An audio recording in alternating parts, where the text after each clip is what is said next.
Hola, ¿qué tal? Soy Andrés Oppenheimer. Estamos acá en la Plaza de Mayo, en Argentina, frente a la Casa Rosada, la Casa de Gobierno, donde vamos a entrevistar al presidente argentino Javier Milei.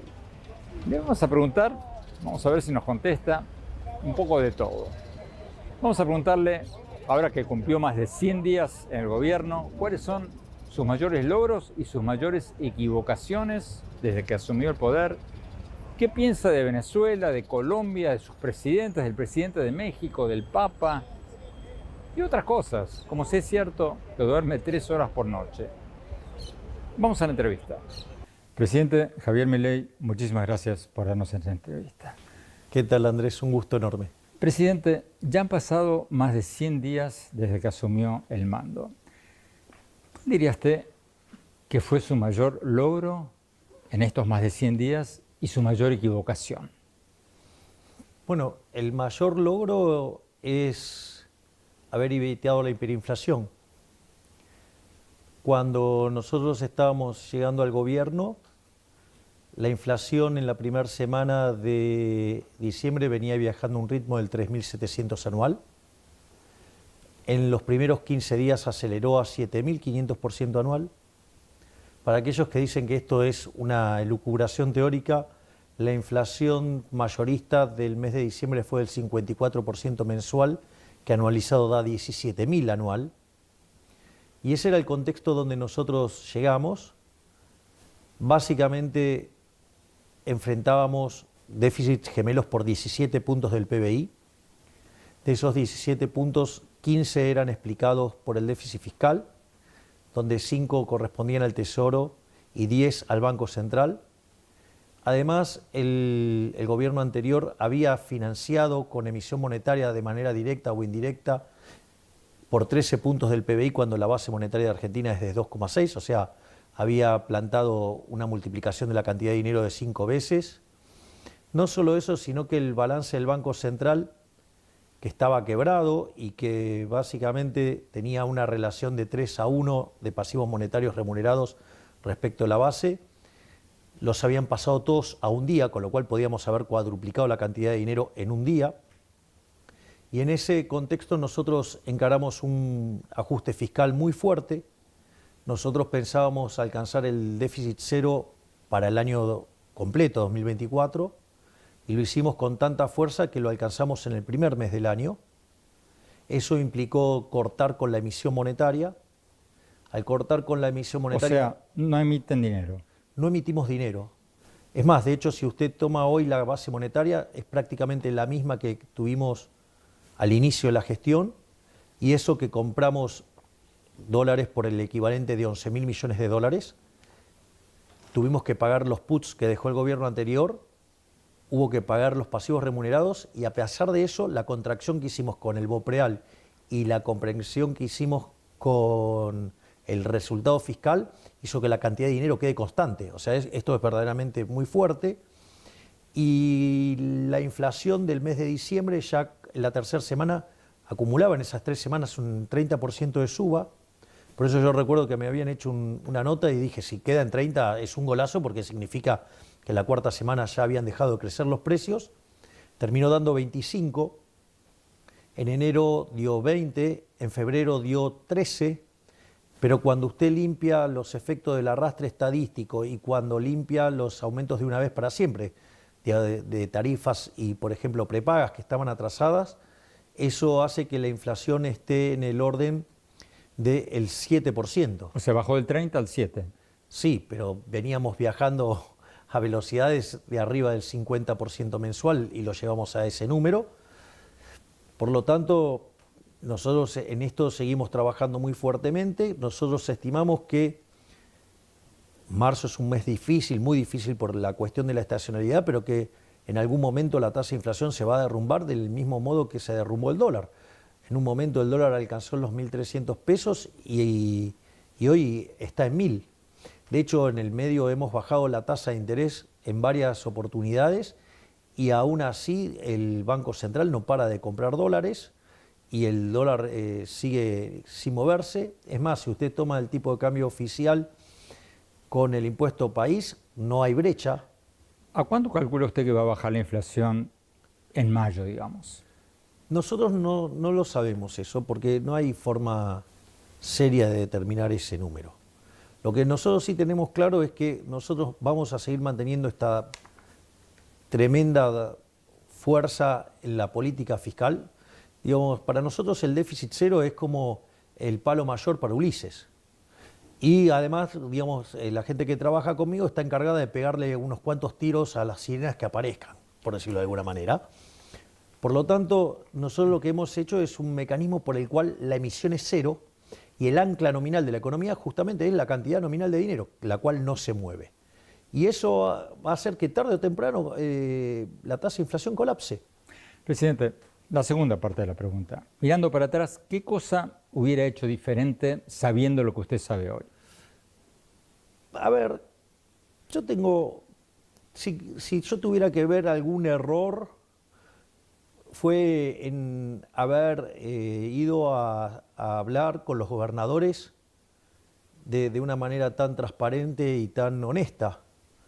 Porque nosotros cuando presentamos la ley bases, agregamos el capítulo fiscal, básicamente para ayudarlos a resolver un problema.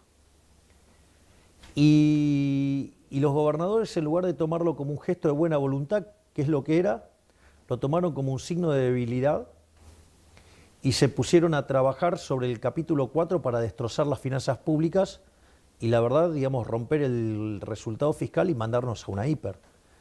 Para mí, o sea, haber ido con tan buena fe, digo, probablemente fue un gran error, porque evidentemente esta gente no quería jugar limpio. Por lo tanto, nosotros en ese momento decidimos sacar el capítulo 4. Obviamente que el círculo rojo, que piensa en términos analógicos, mientras que nosotros la era digital ya nos quedó cortita. Entonces, ahí lo interpretaron como una derrota, que tuvimos que sacar el capítulo 4, y usted ahora ve la cantidad de problemas que están teniendo los gobernadores por no haber aceptado el capítulo 4, motivo por lo cual ahora ellos mismos piden una nueva ley bases que incluya el capítulo 4 para justamente arreglar lo que nosotros de origen le quisimos ayudar a arreglar y que ellos se abusaron y ahora entendieron cómo funciona. Pero digo, en el medio perdimos tiempo, ¿no? Usted en la campaña habló de dolarizar la economía o permitir una competencia de monedas para terminar con esta inflación histórica de la Argentina. ¿Es una meta realizable eso antes de las elecciones intermedias del año que viene? La realidad es que, bueno, nosotros estrictamente no hemos hablado de dolarización, nosotros hemos hablado siempre de competencia de monedas y en esa competencia de monedas es muy probable que si se llega a imponer una moneda, la moneda que se va a imponer por las preferencias de los argentinos es muy probable que sea el dólar. Por eso se habló de dolarización, pero en realidad nosotros siempre hablamos de competencia de monedas. Porque supongamos que nosotros estamos en el negocio petrolero.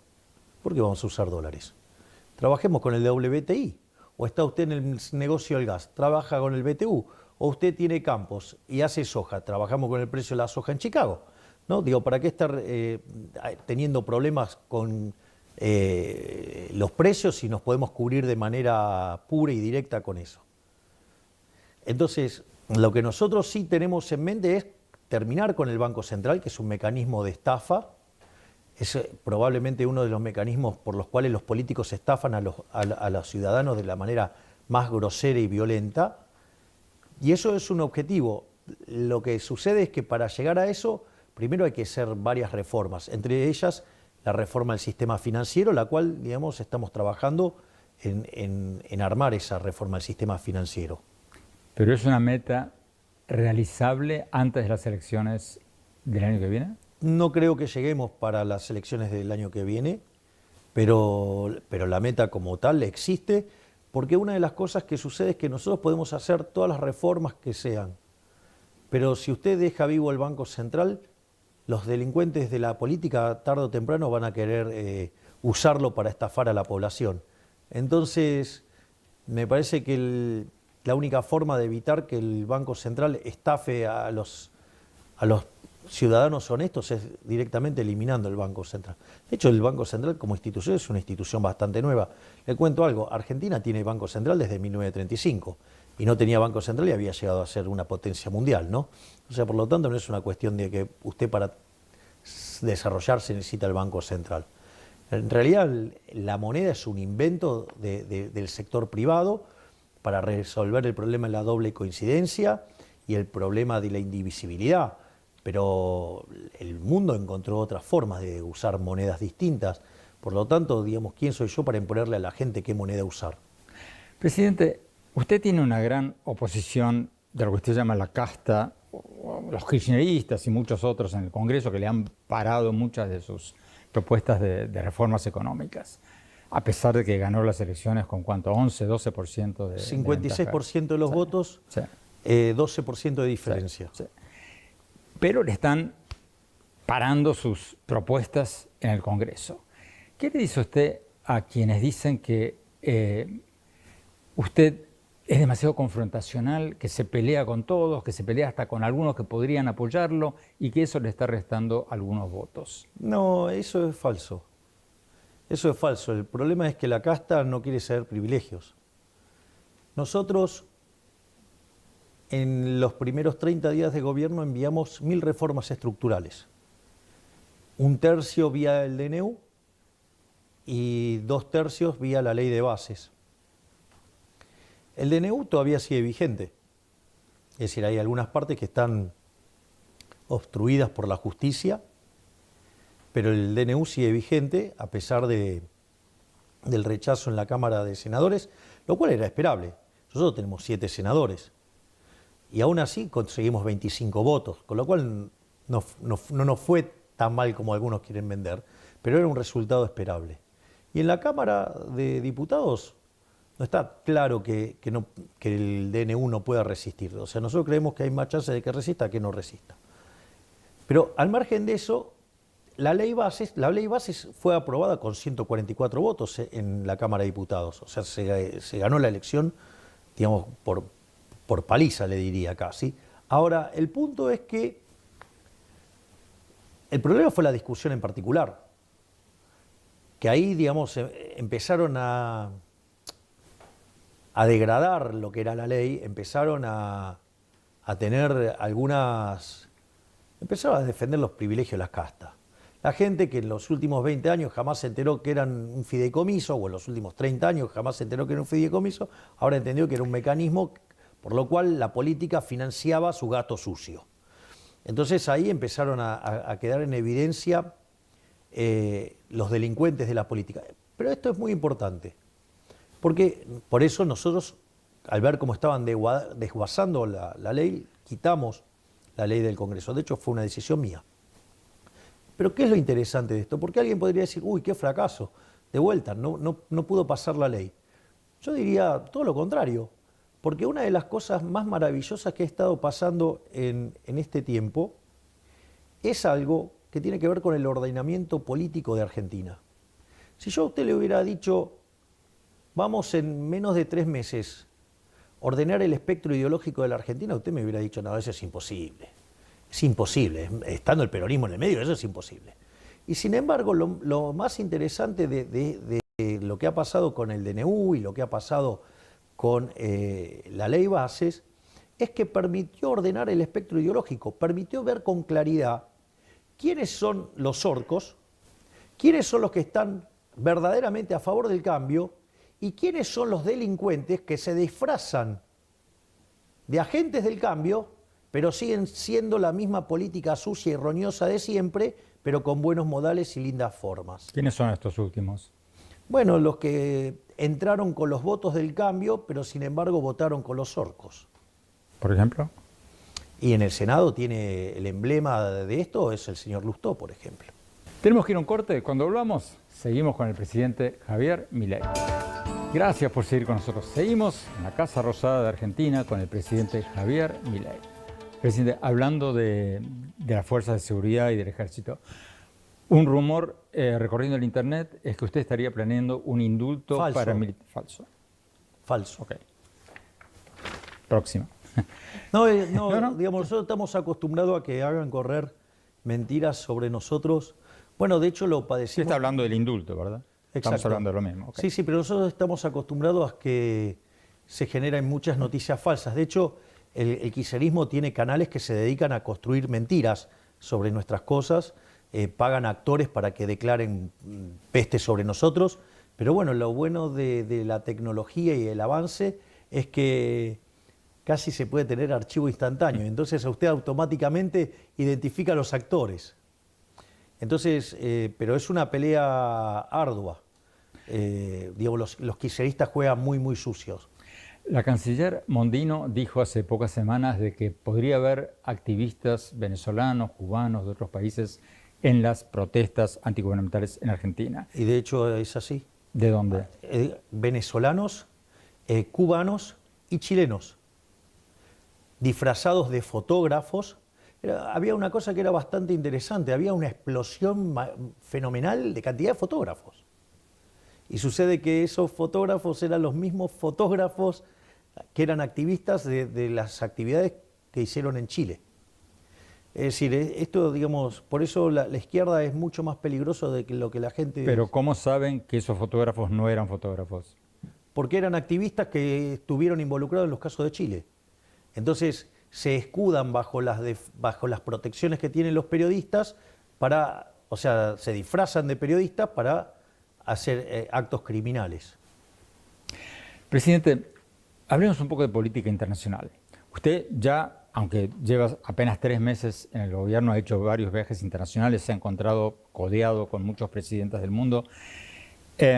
¿Con quiénes sintió mayor afinidad de todos los presidentes y presidentas con los que se reunió? En general, en los viajes no hice reuniones bilaterales, porque le digo la verdad, la cantidad de reuniones bilaterales que me pedían era tanta que decirle que sí a alguien implicaba como un desplante con los otros. Para que se dé una idea, en Davos tenía cerca de 160 pedidos de reuniones bilaterales. Entonces es como que se hacía un poco complejo. Entonces tuve que priorizar 2 casos muy puntuales. Uno fue el pedido de reunión bilateral por parte del Fondo Monetario Internacional, que la verdad que fue un placer la charla y poder conocer a la doctora Cristalina Georgieva fue muy bueno, una gran experiencia, y también, digamos, conocer, digamos, a Guita, ¿no? Digo, que también me pareció formidable, y después estuvimos reunidos acá, justamente en esta mesa estuvimos hablando con ella, que también me pareció fabulosa. Y la otra reunión que tuvimos fue con David Cameron, porque obviamente... Canciller de Gran Bretaña. Exactamente, tenemos cuestiones que creo que vale la pena hablar y que son de mucha importancia para los 2 países. Entonces, fue las únicas bilaterales que acepté, porque la verdad es que si no era un problema en términos de agenda y en términos de que iba a terminar quedando mal.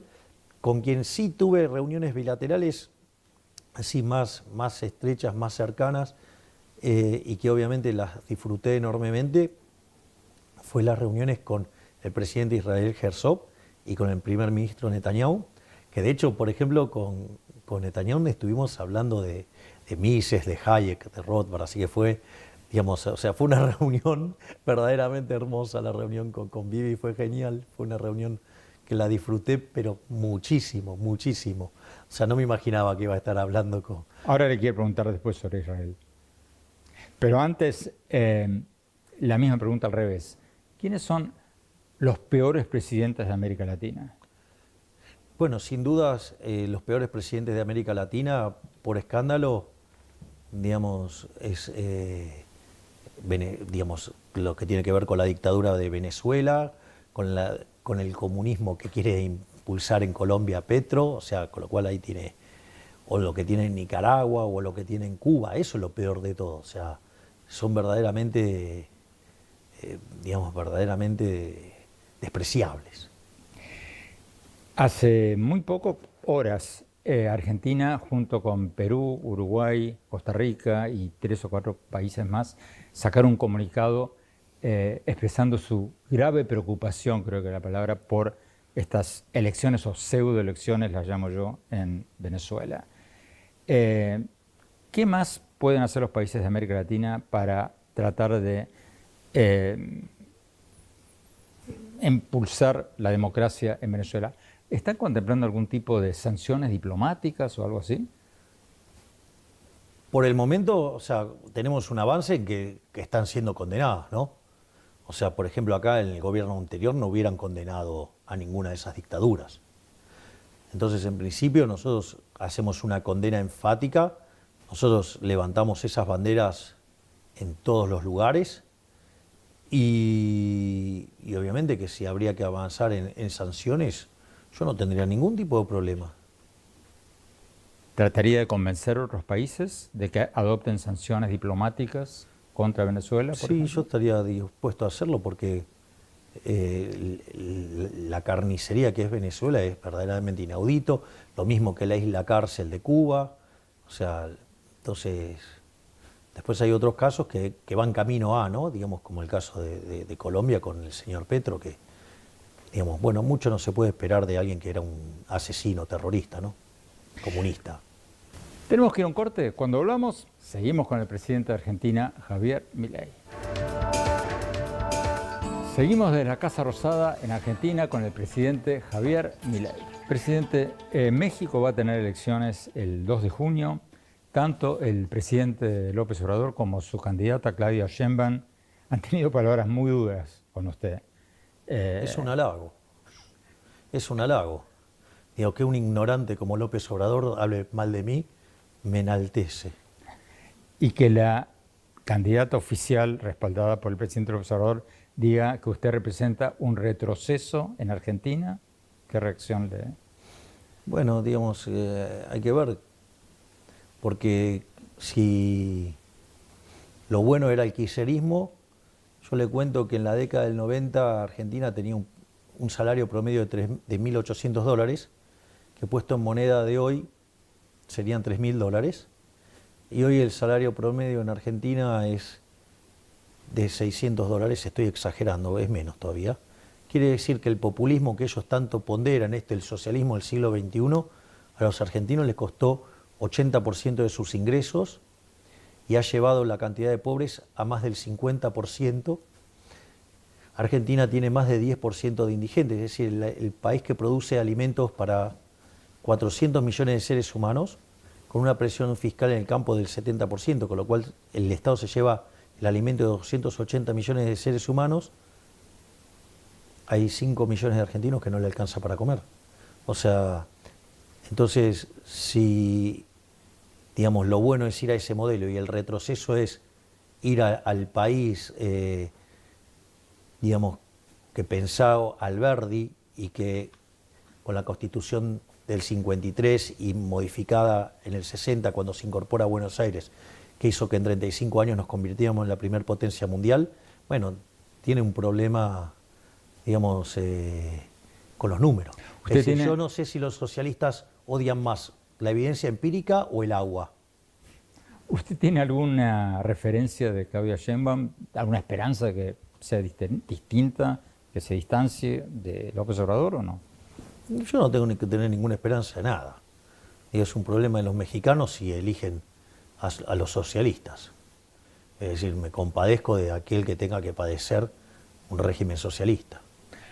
Presidente, hablemos del Papa. ¿Hay alguna posibilidad de que el Papa venga a Argentina este año o el próximo? Yo tuve una muy linda reunión con el Papa. Estuvimos reunidos por 70 minutos, lo cual, digamos, agradezco enormemente que haya tenido la deferencia de darme tanto tiempo. Yo lo que le señalé es que él iba a ser recibido con todos los honores de jefe de Estado, que iba a recibir los honores propios de ser el jefe espiritual de la Iglesia Católica, en especial siendo Argentina un país católico, pero esa decisión depende de él. Y además hay que tener en cuenta porque una visita de esas características para él va a tener una carga física muy importante y si bien yo me ofrecí a acompañarlo y estar a su lado, casi le diría casi como un bastón humano, pero implica una carga física que él es quien debe decidir tomar esa decisión de enfrentar tanta carga física. Yo lo que estoy dispuesto es acompañarlo para que los argentinos tengan la felicidad de ver a su jefe espiritual. Pero yo lo que tengo que hacer es ofrecerle todas las garantías, toda la comodidad y saber que él sepa que yo voy a estar a su lado. Pero ya después la decisión queda en él, digo, porque él sabe cómo se siente y me parece que uno no tiene que estar presionándolo para una situación, digamos, que va a ser muy demandante en términos físicos. Por lo que interpreto sus palabras, no parece muy posible que venga este año o el próximo.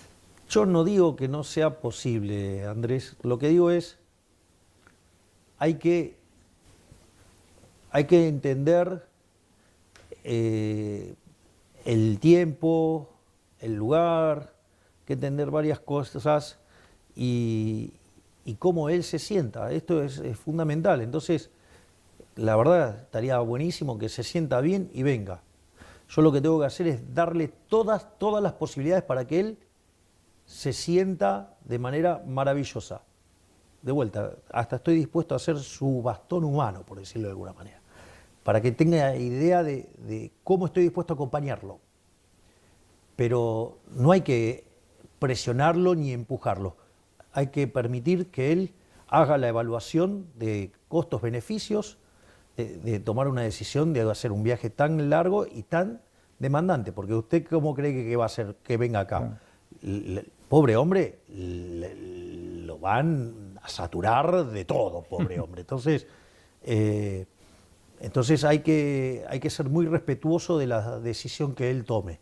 Es decir, yo lo que tengo que hacer es darle todas las posibilidades para que él se sienta confortable y que él pueda elegir de la mejor manera.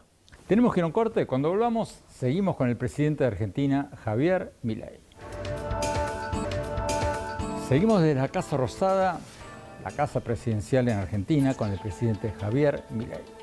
Presidente, usted se encontró recientemente con el expresidente Trump y le dijo que ha sido un gran presidente, sus palabras, y que espera que vuelva a ser un gran presidente. ¿No fue un error diplomático eso, considerando que el actual presidente se está presentando para su reelección y Trump se está presentando contra él? ¿No fue un error diplomático eso? No, eso no es un error diplomático. Es un error creer que es un error diplomático. A ver. Le hago una pregunta. ¿Usted dónde cree que ocurrió eso? En una conferencia del grupo conservador. ¿En qué lugar estrictamente en de la Washington. conferencia? En Washington, ¿no? ¿Pero en qué lugar? Ahí me mató. ¿En qué lugar? Bueno, esto es muy importante. Porque eso ocurrió cuando él salía de su ponencia y yo iba camino a la mía y nos encontramos detrás del escenario. O sea, con lo cual eso, digamos, en términos protocolares no cuenta. Es algo, digo, fuera del protocolo. Es decir, sin embargo, digamos, más allá de eso, lo más importante es mi alineación con Estados Unidos, independientemente que esté en el gobierno los demócratas o los republicanos, más allá de mis preferencias. Digo, mis preferencias son públicas. ¿Su preferencia es que gane Trump? Mis preferencias siempre es, digamos, o sea, soy más afín a las ideas del Partido Republicano. Ese es el punto. Eso es cierto y eso es conocido. Pero mi prioridad es ser aliado de Estados Unidos. Es decir, mis aliados internacionales son Estados Unidos e Israel. Y en eso soy absolutamente consistente. Y por eso, digamos, nosotros tenemos excelentes relaciones con el gobierno de Biden. Pero hay gente del gobierno de Biden que está bastante molesta con esto. Bueno, la vida, o sea, también podría haber gente de los republicanos que esté tan molesto porque, digamos, estuve con Blinken 1 hora y media de reunión, ¿sí? Y no solo estuve con él, digamos, sino que participo en muchas actividades con el embajador Stanley, he sido recibido en la Casa Blanca sin haber asumido. Entonces, digo, no es que no tengo gestos, o sea, porque en realidad, como presidente de la Argentina, habiendo definido el lugar en el mundo donde quiero estar, mi aliado estratégico es Estados Unidos. estén los demócratas o estén los republicanos, más allá de mis preferencias. O sea, para pasar a otro tema, usted lo que está diciendo es que esto fue una cosa privada, no oficial. Claro, es no oficial. Presidente, de hecho, si usted se fija, están las computadoras, todo lo que es detrás del escenario. Presidente, usted estuvo recientemente en Israel. ¿Qué opinión le merecen las declaraciones del presidente de Brasil, del presidente de Colombia y del presidente de Chile, de que la respuesta militar de Israel al ataque terrorista de Hamás es un genocidio? No estoy de acuerdo. No estoy de acuerdo. Me parece condenable que hagan ese tipo de condenas. Una de las cosas que yo hice desde un primer momento fue repudiar el ataque terrorista del grupo terrorista Hamas. No solo eso, sino que además, obviamente manifesté mi solidaridad con Israel, y una de las cosas que sostuve desde el primer momento es avalar el derecho a la legítima defensa de Israel. Es decir, Israel recibió un ataque brutal y este tipo de cosas requieren respuestas ejemplificadoras. Y de hecho, Israel todo lo que está haciendo, lo está haciendo dentro de las reglas de juego. Es decir, Israel no está cometiendo ni un solo exceso. Es decir, pese a los excesos cometidos por los terroristas de Hamas. Entonces, lo que pasa es que ahí hay una posición ideológica. No casualmente usted me está nombrando a todos socialistas. Es decir, los socialistas tienen una doble vara. Si las dictaduras son socialistas, están bien. Las dictaduras están mal, sean de derecha, de izquierda, de lo que usted quiera, de arriba, de abajo, está mal. Ellos no. Si los dictadores son de ellos, están bien. Fíjese, el mejor ejemplo pasó recientemente, el 24 de marzo acá, ¿no?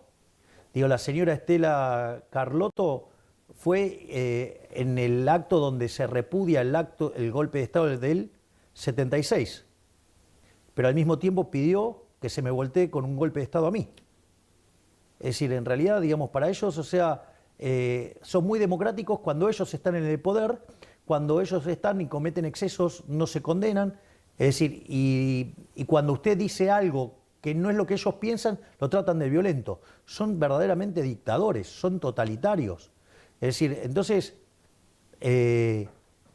la izquierda, en sus distintas versiones, es el cáncer de la humanidad. Pero, presidente, usted no está poniendo todos en la misma bolsa, porque le doy un ejemplo. Yo coincido con usted, Maduro es un dictador, Díaz-Canel es un dictador, pero ya cuando hablamos de Petro, de Lula, son presidentes que nos pueden o no gustar, pero son electos democráticamente. Bueno, sí, obvio. Son electos democráticamente y mire cómo gobiernan las cosas que hacen, a ver si respetan las libertades individuales o cada día avanzan más sobre los individuos, hacia soluciones más colectivistas. Porque eso es lo que hay que mirar. Y cuando usted mira eso, ve que cada vez avanzan más en la intervención, el Estado presente, y eso para aquellos que hemos leído, hemos tenido el privilegio y el honor de haber leído a Hayek en una de sus obras más conocidas, que es Camino de Servidumbre, sabemos en qué termina. Tenemos que ir a un corte y cuando volvamos seguimos con el presidente de Argentina, Javier Milei.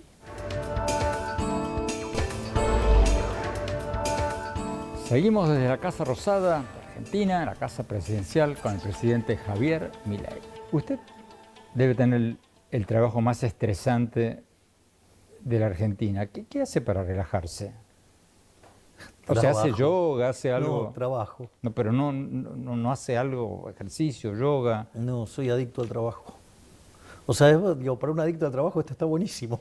O sea, está todo el día trabajando, es buenísimo. Leí en algún lado que usted duerme 3 horas por noche, 4 horas por noche. Estoy durmiendo 4 o 5 horas ahora, estoy durmiendo un poco menos, sí.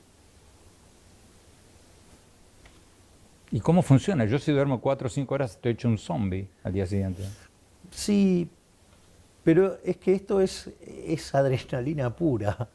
Es Entonces es como que no sé, no me sale, digamos, no es que digo, estoy durmiendo eso naturalmente, así es que me levanto y en general lo que hago es me subo al carrito de golf, más bien me levanto, me voy a ver a mis hijitos de 4 patas. Sus perros. Sí, a Conan, Murray, Milton, Robert y Lucas, que están en una parte de la quinta, estoy con ellos aproximadamente 1 hora y ya después vuelvo, me baño y me pongo a trabajar.